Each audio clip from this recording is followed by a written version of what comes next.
We had a lot of momentum coming into 2020, having signed a deal with UFC Fight Pass in 2018 and done 2 shows on there. And yeah, we got a bit ahead of ourselves and decided to do this epic 14-day turnaround, 3 events, 2 countries, three states. The first quarter of 2020, we'd planned 3 shows in 14 days. Very ambitious. 3 Saturdays in a row. Probably looked just as ambitious as we thought it was. 14 days. Auckland, Perth, Gold Coast. Yeah, it was madness, but you know what? We loved it. Like it was awesome. I love being in the thick of it. I work best under pressure, and so does Cam. And you know, we have a great synergy in our relationship. I loved every minute of it. And look out for Eternal tonight, man. Who's going to Eternal tonight? Anyone? Yeah. Grassroots, definitely. I'm going to be there as well. I'll see you guys there. The Auckland show was epic. Like, we were really concerned. We were watching our online ticket sales and panicking because we hadn't sold many tickets. And obviously it's a big outlay going to a new country. And it was the same weekend as the UFC were doing their Auckland show. And we expected, with the amount of people travelling to Auckland for the UFC event, that we would pick up a lot of those interstate and international travellers, you know, were there for the full weekend. Even 2 days out, that didn't look to be the case. Tickets were not moving. We were starting to get a little bit worried. We were always very optimistic and very positive about the operational aspect of the show and the performance of the fighters that we had. So yeah, we were a bit concerned, and there was only me working the door. Cam was inside doing all the technical stuff, and all of a sudden this line appeared at the door. We didn't have any change, our FPOS machine didn't work, and we ended up selling the show out at the door. So that was pretty exciting. We'd matched a very good card, a very exciting card. Our second ever 4-man one-night Grand Prix, and this time it was in the heavyweight division. And everybody's very excited to see the heavyweights. We were expecting some knockouts and some quick finishes, and we thought this was going to be a high-tempo, high-paced night that everybody would want to come and see. But as it creeped closer and closer to the show, the queue at the door just started getting bigger and bigger and bigger until it was actually a problem. We didn't have enough people on the door to process everybody that was in the queue looking to buy tickets on the night as quickly as we needed to, so that we could get the doors open and get the show started in time. At one point in time, Ben started off out in the front door with security. There was that many people trying to buy tickets. It was insanity. We ended up selling out the venue, Sky City in Auckland, convention centre there. A really, really nice venue. Fights were great. I mean, Kiwis love to fight. They're a tough breed of people, and their crowd really gets behind them, so it really sort of heightened the atmosphere.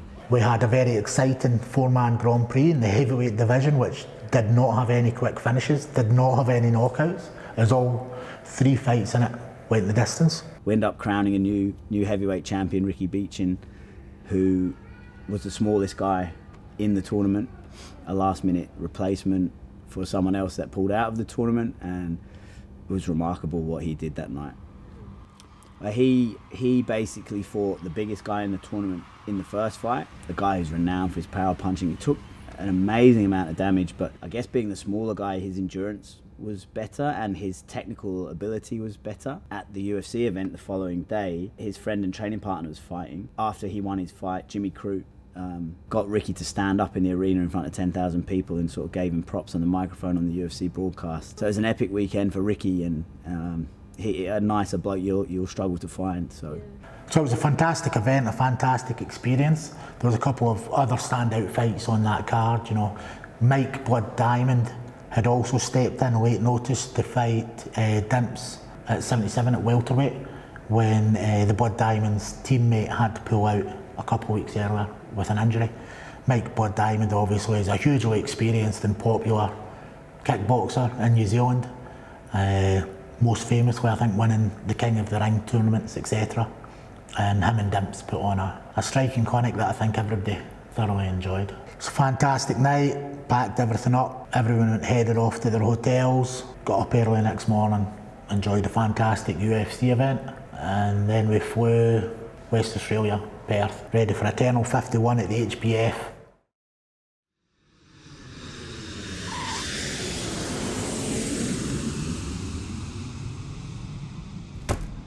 So late Feb, we were back in Perth for Della Pettigrew 2, The HBF Stadium is amazing. The atmosphere we get in there is phenomenal. And Glenn is originally from Perth, and Jack being a Perth boy, you know, the atmosphere in the place was epic. We got to see a rematch. Obviously, Jack beat Glenn back in 2016, and then since that fight, Glenn had gone undefeated and won 5 fights back to back. So there's a lot of hype going into the fight. Is Glenn sort of gonna get that one back, or will Jack sort of retain his title and stay one up over Glenn? And you know, the fight didn't disappoint. Glenn was great, had a really strong first round, but you know, Jack takes his time and did what Jack does and landed a few shots to the body and finished the fight on the ground. Jack was becoming so dominant in the welterweight division, and he was the way that he was finishing people as well. It was looking like his upward trajectory was speeding up, and his ability and his age at 22. You know, this kid had the world at his feet. He'd finished Glenn Pettigrew off a couple of years earlier. So, as I say, from a promoter's point of view, I thought this was going to be another fantastic fight. But it was another awesome event. We had Casey O'Neill, who's now signed to the UFC, put on an amazing performance on that card. And Daniel Minnie T. Williams, the former Muay Thai world champion, opened the Fight Pass portion of the card with a great scrap showing his improved MMA technique and his evolution into an MMA fighter against Jake Hurl, who is one of the toughest blokes going around, who took an awful amount of punishment that day and just kept coming. So we packed up the HBF Stadium, and moving into March now, we headed back to our spiritual home on the Gold Coast, and we did our 3rd event in 14 days. By this point, we were all pretty tired running on adrenaline, and then we moved to Southport Sharks. Eternal 52 card was fantastic. Coming off the back of the main card of Eternal 51, I didn't think anything would top it. Some of the fights in Eternal 51 were just so good. And then Eternal 52 delivered as well the next week. The main event, which was the flyweight title between the champion Shannon Ross and Stephen Erceg, who was on a tear coming out of Perth, Western Australia, was, you know, it was like a changing of the guard. Shannon is fantastic flyweight, fantastic fighter. He's kind of set the level, he's set the standard in that division in Australia for so long. And his technical ability, his speed, his killer instinct, his personality, everything about him, he's a champion. He really does deserve to be top of that division and considered number 1 in Australia. And at that point, you know, we thought that Shannon, you know, this could be a stepping stone for Shannon to move on. Eternal 52 was sold out. We could not squeeze another person into that venue. We were turning people away at the door, which as a promoter you hate to do, but the room couldn't hold any more people. Shannon Ross, who was the main event with Stephen, is a big ticket seller, local favourite, and Stephen Erceg, the little Perth boy, unassuming character, went over there and took all the marbles and, you know, really proved a point that he was the best flyweight in the country by choking Shannon out in the first round. You know, it was a pretty impressive performance. Well, not pretty impressive, it was damn impressive. Yeah, and that fight also had Josh Togo versus Ben Wall. So Josh Togo's our lightweight champion, defended his belt against Ben Wall, looked sensational in the process against a former UFC veteran. And we also had the vacant featherweight title up for grabs. The local Diego Pereira fought Jack Jenkins from Melbourne in a absolute back and forth battle, but Jack just was too much for Diego in the end and walked away with the strap. So we had 3 title fights that night to cap off an epic 14 days in Eternal's history. So what a relief it was when we actually got through the show on the Saturday night. Full house, turning people away at the door. Fantastic event, crowned a new flyweight champion, and Ben got up on the Sunday morning and managed to board his flight back home to Perth after an insane 14 days. Yeah, I think it was, I think 14 days was a big achievement. I don't know if we'll do it again, but I don't think any other combat sports show in Australia, definitely no MMA show, It's a health emergency that has already killed 41 people. Well, turning now to that worldwide emergency which is touching down in Australia. Well, now we have more on that worrying development in the coronavirus crisis. This could be placed into lockdown. From Monday, all non-essential gatherings of more than 500 people will be cancelled. Coming back to Perth, and it's getting a bit more serious and it's getting a bit closer to home, and they've got it in Italy now and Spain's got it, and who's next? And you know, it's still far enough away not to be a pressing concern. We're starting to hear a lot of rumblings in China originally about an airborne virus, some respiratory infection that was spreading very, very quickly. 9 days later, Queensland went on lockdown, Australia went on lockdown. Eternal's 10 events for 2020 seemed to be a bit of a pipe dream at that point, because we had no idea when anything was gonna open back up. I think we finished it in the Gold Coast, and a week later the world closed. So we're so fortunate to have managed to squeeze 3 events into that short time span, and because our fighters got to fight, which a lot of fighters haven't. The rug was well and truly pulled from underneath our feet, and it was so uncertain. I think that was the worst part, was we just didn't know what was going to happen. I mean, the 2 industries I'm involved in, the gym industry and the event industry, just got decimated. You know? I went from working 90-hour weeks to sitting in my house all day, every day for 2 weeks, and I found that transition really difficult. You know, it's to go from a high octane life to such a slow pace of life. And although it was great to reconnect with my family, because they often suffer a lot in what I do, I'm away a lot and busy and always taking phone calls and answering emails and messages, and you know, I don't think sometimes people appreciate that my job is pretty much 24 hours a day. I work in different time zones, we speak with Vegas, you know, so there's always something going on. So to go from that to nothing was hard to cope with. I wasn't working. You know, my work was Eternal, and that's where my income was coming from. And that had been taken away from me. It was the time, this year was the time. You love doing something so much, and you get so much pleasure out of doing something, and it's all your brain thinks about is matching fights, improving the live performance for the attendees in the crowd, improving the broadcast for the people watching at home. You're wasting your time thinking about that if you can't have any events. And that's basically what it was. It was downtime for me that I wasn't prepared for and I couldn't handle. Not knowing when events are going to start back up, thinking that I was going to have the peace and the time and the tranquility to organise the huge year that we had planned.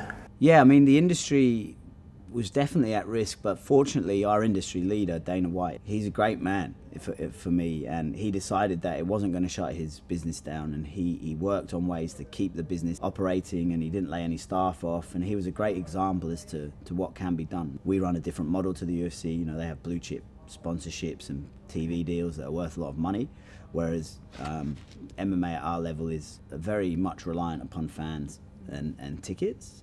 So yeah, there was concern for our industry at our level, but what the UFC did by being the only sport operating during the pandemic times was convert a lot of eyes to the sport and bring MMA to a whole new audience of people that just wanted to consume live sport. We started planning shows in sort of June, July for September, but obviously it wasn't ready to go by September. But we had the shows made and ready. Melbourne, Perth, Gold Coast was all planned in that order, and then obviously Melbourne went upside down a little bit with its numbers, and we just sort of scratched Melbourne off and worked to do another couple of Gold Coast shows, so 1 show in Perth and then 2 Gold Coast shows. Got off to an epic start, you know, selling out. We sold out VIPs in a week. We sold out our ticket allocation, I think 10 days in advance, and then managed to rejig the venue a little bit and get some more allocation, and sold that out 2 days in advance of the event happening.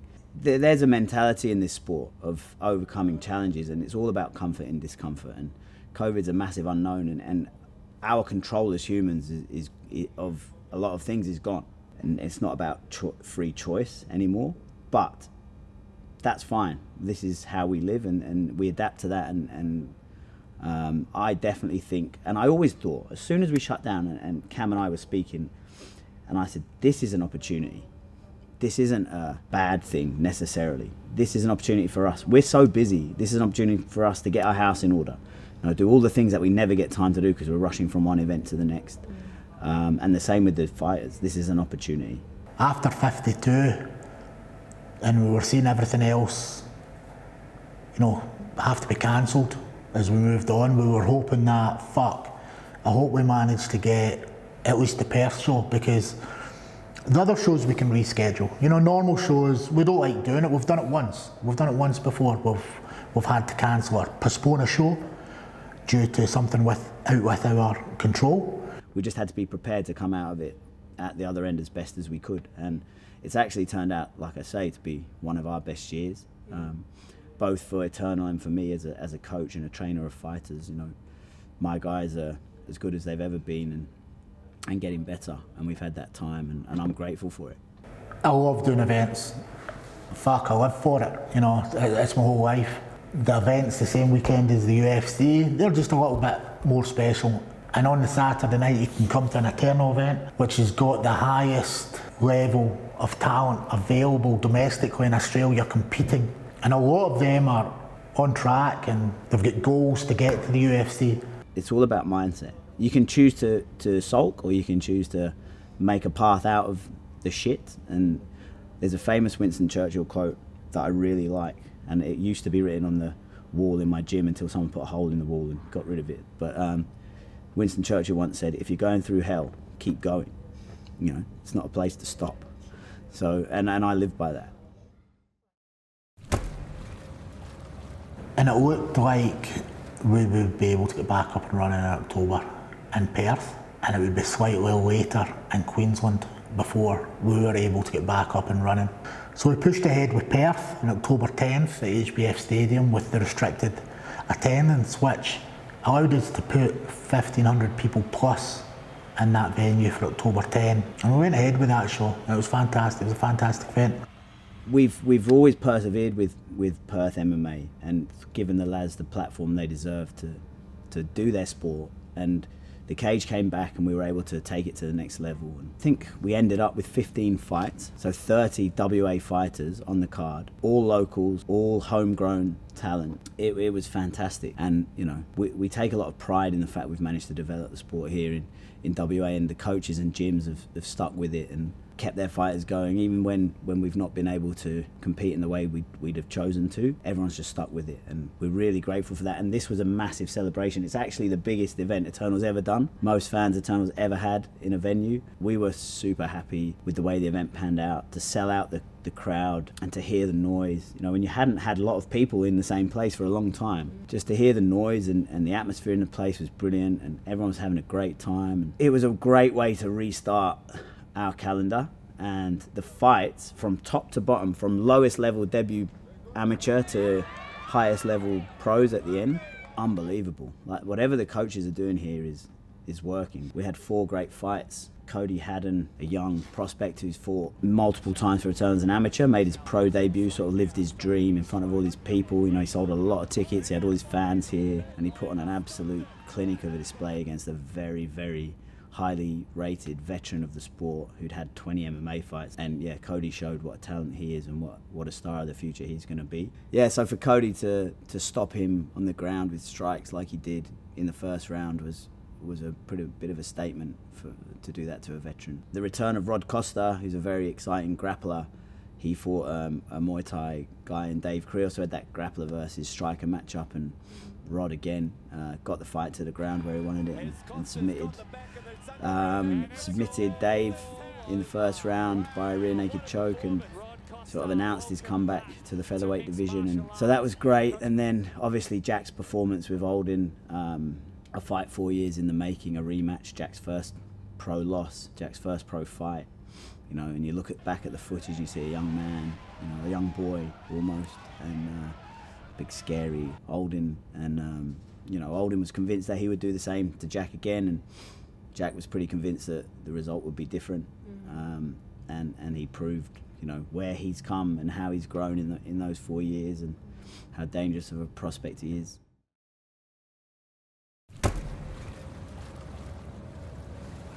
He had a big show over in the Gold Coast. Again, there were restrictions on attendances, but Cam wrote a nice COVID plan and we managed to get the numbers bumped up a little bit. So we managed to sell 1,000 tickets for a show in Carrara Stadium.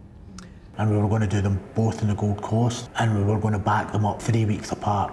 Put together 2 fantastic cards and we sold out both events. You know, we'd done one at Carrara and we'd done one back at the Sharks. We went to 50% capacity at the Sharks as well, and we sold out. And we sold Carrara out as well. Again, another fantastic card. Dimps Gillies is one of my favourite fighters. He fought in New Zealand and had an absolute banger of a fight that had the whole crowd on their feet, and he's a Kiwi and had all his family and friends there, so it was a bit of a dream of his coming true to fight in front of all his family and stuff.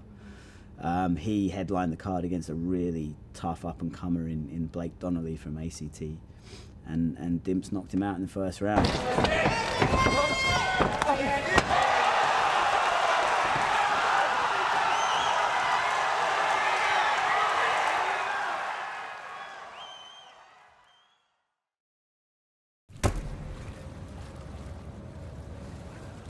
You know, for that finish and that amount of energy at the end of Eternal 54 at Carrara, knowing that I'd matched that card alongside the 55 card, and I was actually thinking to myself when I was looking at both in paper that 55 was the one that we were going to go out with a bang at the end of the year, you know, with this for November and the Gold Coast to round out 2020. We'd came off the back of 54, which looked fantastic. The fights were fantastic.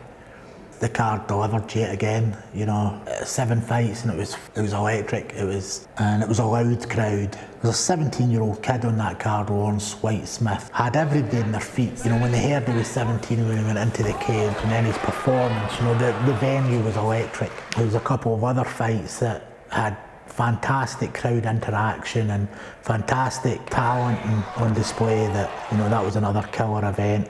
And yeah, look, it was a fantastic way to round out the year. Josh Kuhn gave us another knockout. It put us in a good place and made us very hungry for 2021. So to sell out 2 venues in 3 weeks in the same city is just a testament as to where Eternal's at and the fights that we put on. Now, if you were to ask me whether the November 21st Eternal 55 event was plain sailing, I'd probably throw myself off the bleachers here. It was an absolute logistical nightmare. So our main event was to be a guy from just outside of Greater Sydney fighting against a local, so Trent Girdham and Raphael Filches. So I arrived on the Gold Coast on Wednesday, went to sleep, woke up on Thursday morning to a text message from Cam saying Trent Girdham's been turned away at the border and has to go back to Sydney. What had happened was he'd done his training camp. He lives in Greater Sydney, but he'd moved for 2 weeks. He had hotel receipts, pictures in the gym of him training for the last 14 days in Wollongong. However, there'd been one internet banking transaction within Greater Sydney, and they decided that that was reason enough to doubt his whereabouts and sent him home. So then we had a mad scramble as to try and rematch that fight. And this is the Thursday morning, the fight's on a Saturday. So I call Rod Costa. He's been talking to me about always wanting to take a last-minute fight. He said, let me think about it. 20 minutes later, he ran me back, said, I'm in. We put him on a plane that day.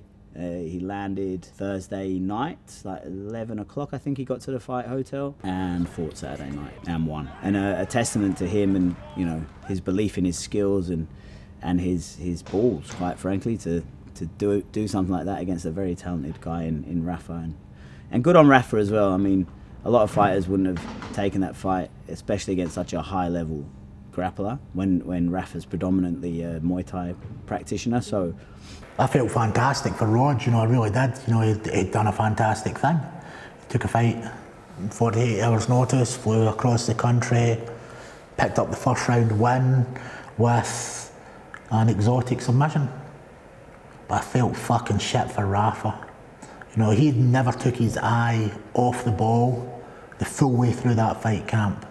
You know, he'd done everything that was asked of him, and through no fault of his own, his opponent kept changing, and never once did Rafa say, oh, hold on, I don't know if I'll fight that guy, or hold on, I'll speak to somebody. Every single time, there was no real losers at all, and there was no real losers at all in that event, being able to pull off the last 7 fights under the circumstances. Everybody done fantastic. All the fighters and teams, coaches that were involved. I appreciate you. Credit to both guys. I mean, it takes two to tango, right? And both of them stepped up. And a massive credit to the Eternal team for all the messing around. And, you know, we still produce video content for both fights. And 8 months of the year, nobody could operate, and we've still managed to pull off six shows. Yeah, I'm very proud of it. And some fantastic performances, as I say, throughout the year. And we learned a lot about ourselves as well, and what we could do, and how we can set ourselves up in case something like this happens again. Yeah, look, 2020, there were a lot of real good moments as well for a lot of people that were involved or have been involved with Eternal.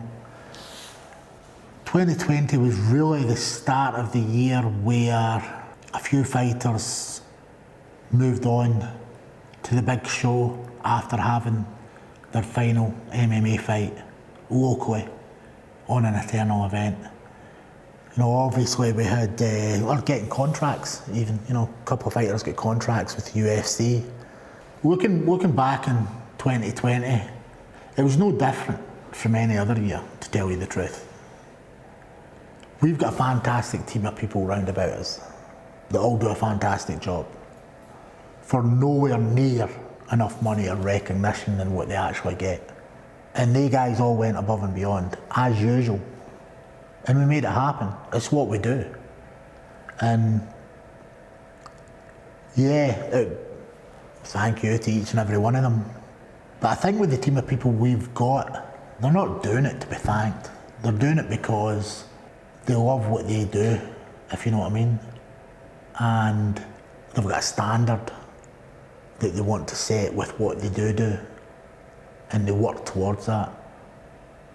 And we wouldn't be able to operate any year, COVID or not, without some of these people, without all of these people. But there's, you know, this year it was a little bit more challenging, of course, but as usual, everybody played their part fantastically. Eternal isn't just me and Ben. It's, you know, it's Dave Rowney who's out the back with his clipboard telling a fighter that they need to get their hand wrap signed off because there's 2 fights away from being up. It's Sean Powers on the front door telling somebody that, I'm sorry mate, we're sold out. You can't hand slip me some cash and get in and sit up the back. You know, it's all these people. There's only one person I'm probably going to thank individually. I'm going to thank everybody as a whole. Anybody who's done anything at all for Eternal this year, I'm grateful for you. I'm grateful for anybody that I have in my life.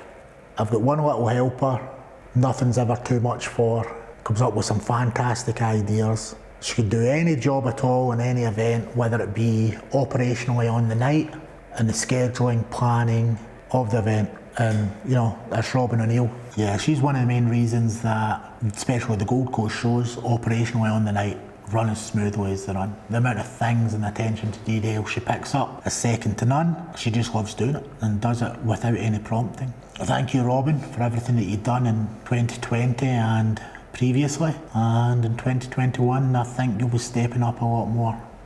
yeah, I'd just like to thank everyone that supported Eternal, everyone that's bought a ticket. You know, the fans are very, very, very important. We wouldn't be who we are without you. And to all the fighters that rock up and put their heart and souls and bodies on the lines for us each show, we wouldn't be who we are without you guys. It's a really important relationship to have, and I enjoy working with each and every single fighter. And I think more importantly, behind that is there's a support network of people that help those fighters get to the cage that probably never get any shine. I'd love to thank all those that help these guys live their dream, these guys and girls live their dreams day in, day out, you know, support them through the training, the grumpy weight cuts, you know, there's someone there pushing them through to the next level, whether it's a mum, a partner, a friend, a training partner, a coach. You know, you're all super important, and biggest thanks must go to Mrs. Vickers, who puts up with all my crap all the time and lets me work and chase this dream of mine to be the best at whatever I do.